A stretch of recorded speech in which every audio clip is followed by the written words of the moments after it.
नमस्कार दोस्तों। प्रस्तुत है मंगला रामचंद्रन के द्वारा लिखी गई कहानी शेष अग्नि परीक्षा। दोस्तों, अगर कहानी पसंद आए तो प्लीज चैनल को लाइक करें, शेयर करें और सब्सक्राइब करना ना भूलें। तो आइए सुनते हैं मंगला रामचंद्रन के द्वारा लिखी गई कहानी शेष अग्नि परीक्षा। 26 वर्षीय वैदेही 2-2.5 वर्षों से इस बैंक में काम कर रही है। युवा, जहीन और आत्मविश्वास से लबालब भरी हुई अपना काम इतनी मुस्तैदी से करती है कि आसपास के लोगों में भी सकारात्मक ऊर्जा पैदा हो जाती है। उसके घर में माता-पिता, भाई, भाभी उसके व्यवहार और कार्यकुशलता से प्रभावित थे और वो उन सबकी लाडली ही थी। एक बड़ी दीदी जो वैदेही से बिल्कुल 15 साल बड़ी थी, शादीशुदा थी। दीदी उसे बिल्कुल अपनी बेटी की तरह प्यार करती थी। उनकी स्वयं की बेटी और वैदेही में मात्र 4 वर्ष का अंतर था। वंदिता वंदिता उसे मौसी तो बुलाती ही नहीं थी, कभी-कभी दीदी का संबोधन भले ही दे दे। वंदिता और वैदेही की खूब घुट-घुट कर बातें हुआ करती थी। जब मिलते तब तो दोनों चिड़ियों की तरह चहचहाती, जब दूर होती तो फोन पर बतियाती रहती। वंदिता के लिए तो वैदेही रोल मॉडल थी। मैं दीदी की तरह यह करूंगी, वो करूंगी, ऐसी बनूंगी आदि उसके सूत्र वाक्य होने लगे। अपनी इस मनोदशा में वैदेही को लग रहा था कि दीदी और वंदिता से बातें करना जरूरी है। दीदी अनुभवी और धीर गंभीर स्वभाव की है। किसी भी समस्या या बात के हर पहलू को अच्छे से जांचे बिना कुछ नहीं कहती या करती। वहीं वंदिता वर्तमान पीढ़ी की प्रगतिशील विचारों की एक ऐसी युवती है जिसकी उम्र विवाह योग्य हो रही है। जब रमन की ओर से वैदेही का हाथ मांगा गया तो वैदेही के घर सबको बड़प्पन का एहसास हुआ। अपनी बेटी के गुणों की कद्र करने वालों का एहसान भी महसूस हुआ। जब आया हुआ रिश्ता स्वीकार लिया गया तो फिर रमन को वैदेही से मुलाकात करने का भी मानो लाइसेंस मिल गया। पहली बार जब वो वैदेही के ऑफिस पहुंचा तो वैदेही का ध्यान उसकी ओर गया ही नहीं। वो भी कतार में लग गया और जब उसकी बारी आई तो बजाय बैंक से लेन देन या कोई और काम बताने के बजाय वह बोला, मैं रमन कुमार आपसे मिलने आया हूँ। वैदेही को याद भी नहीं आता कि आगे उसने वाक्य किस तरह पूरा किया। रमन कुमार सुनते ही वह हड़बड़ा गई और समझ नहीं पाई कि क्या जवाब दिया जाए। फिर स्वयं को सहेज कर सहजता लाने का प्रयत्न करती हुई बोली, जी बताइए क्या काम है आपको? बस आपसे मिलने आया हूँ। आप काम खत्म कर लें तो कहीं चलकर बैठते हैं और बातें करते हैं। रमन कुमार की विश्वास भरी आवाज ने वैदेही को प्रभावित नहीं किया। ऐसा नहीं कहा जा सकता उसके पीछे कतार में खड़े लोगों में कोई गलत धारणा न बन जाए।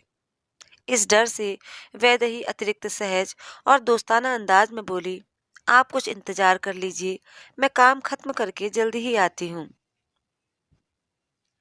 वैदेही को रमन का शांत भला लग रहा था, पर इसके बाद उसका जब तब असमय बैंक में मिलने आना ठीक नहीं लगता था।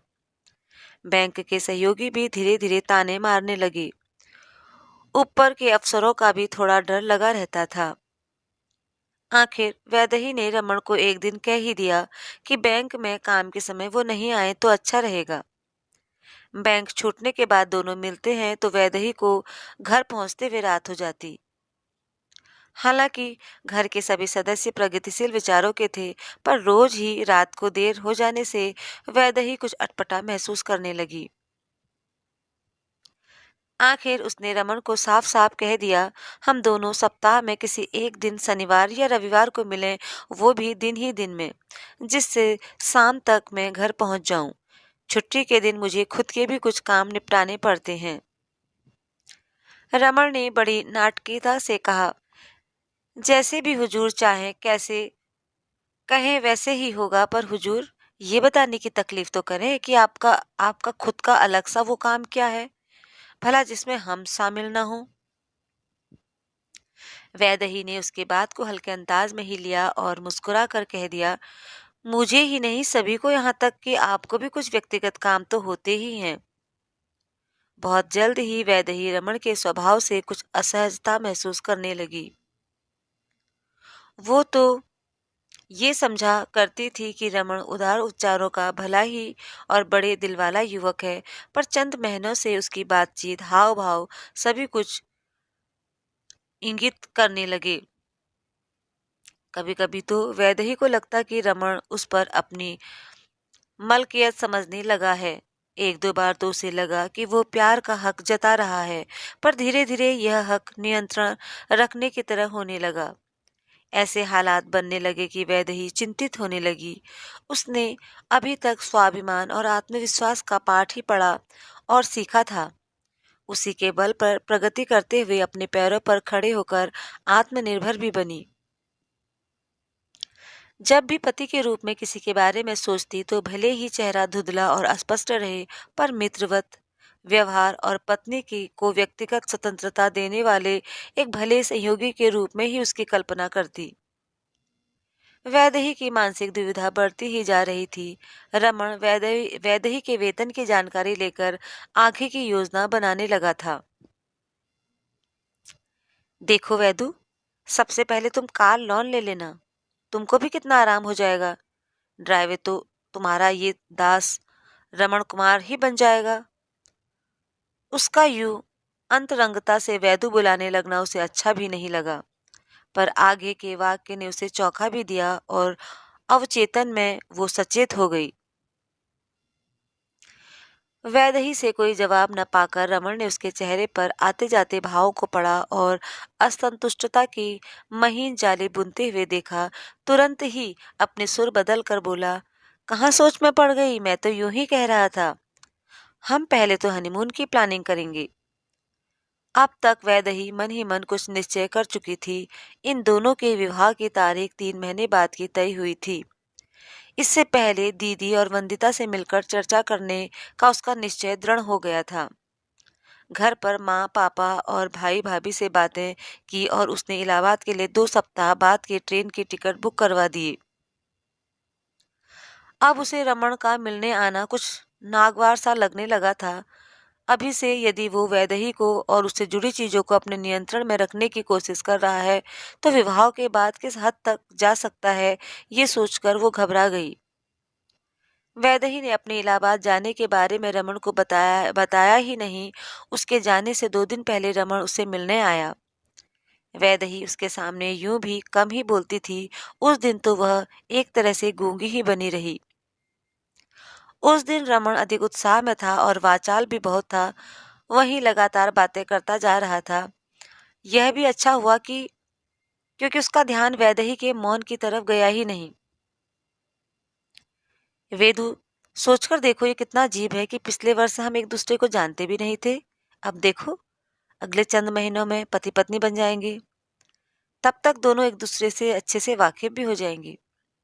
वरना किसी अजनबी के साथ सुहागरात मनाने का सोचकर अजीब नहीं लगता। अच्छा हुआ कि उसने वैदेही की चिंतित मुद्रा पर अधिक गौर नहीं किया और आगे भी कुछ ऐसी ही बातें बोलता रहा। अब तक वैदेही उकता भी गई और जाने को छटपटा रही थी।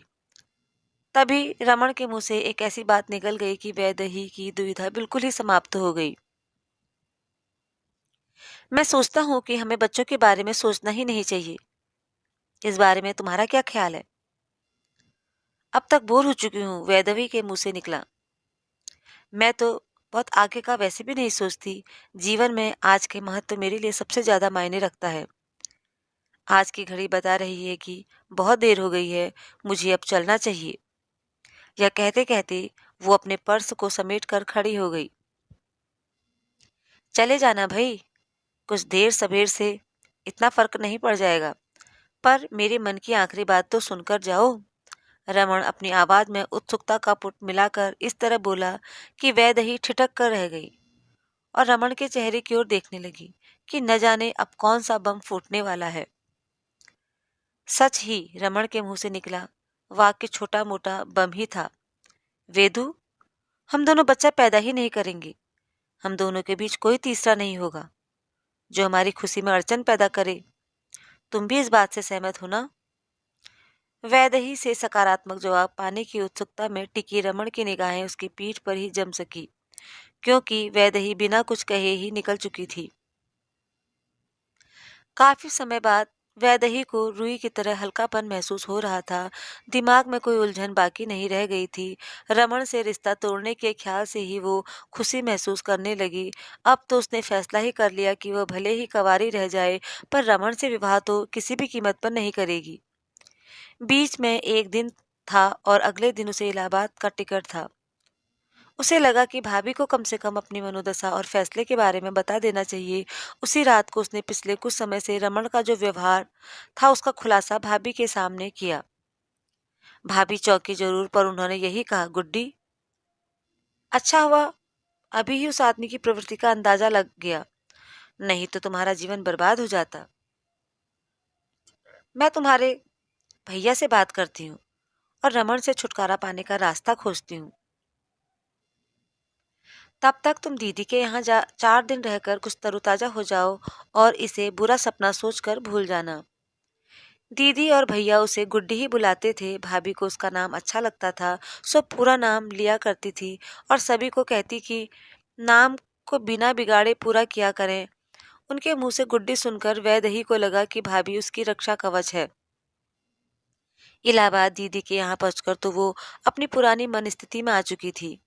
जीजाजी स्टेशन से उसे लेकर आए तो दीदी से बोले, गुड्डी के चेहरे पर कितनी चमक और आत्मविश्वास का नूर बरस रहा है।